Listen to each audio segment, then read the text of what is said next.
माझ्या मिनी ब्लॉगमध्ये तुमचं सर्वांचं स्वागत आहे. नमस्कार, मी शेफ सौरभ. काम करतो मॉलदिव्समध्ये एका रेस्टॉरंटला जायची तयारी आता झालेली आहे.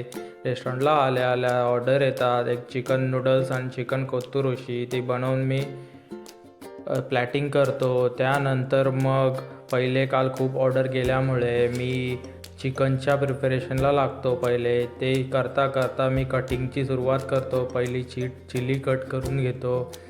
त्यानंतर कॅबेज, कॅरट हे कट करून घेतो. हॉटेलियर मित्रांनी कमेंट करून सांगा की कटिंग कशी बरोबर करतो आहे की नाही ते.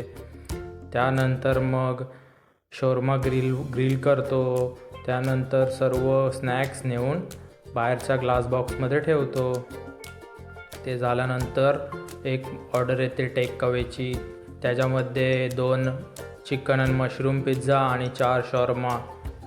ते बनवत असताना मी 2 पिझ्झावरती चीज ग्रेट केल्यानंतर मी पिझ्झा पूर्ण असेंब्ली करून बेकिंगसाठी ओव्हनमध्ये ठेवतो. त्यानंतर मग शॉर्मा टेकअवे असल्यामुळे त्याची प्रिपरेशनला लागतो. आधीच प्रिपरेशन करून ठेवतो. त्यानंतर मग रोल करून ग्रिलवर रोस्ट करण्यासाठी ठेवतो. त्यानंतर मग शॉर्मा टेकअवे असल्यामुळे ते पॅकिंग करायला घेतो. मित्रांनो, हॉटेलवाल्या मित्रांनो, सांगा बरं की शॉर्मा बरोबर पॅक करतो आहे का ते कमेंट करून सांगा. त्यानंतर मग हे सर्व पॅक केल्यानंतर हे रेडी करून डिलेव्हरी बॉयकडे सोपवतो. त्यानंतर मग हे 3 ऑर्डर येतात. 2 बर्गर आणि 1 क्लब सँडविच. त्याच्यानंतर मग हे परत 3 बर्गर येतात. परत ही एक ऑर्डर येते. त्यानंतर मग एक पेपरोनी पिझ्झाची ऑर्डर येते. त्यासोबत एक क्लब सँडविच आणि एक फ्रेंच फ्राईज पोर्शन येतो.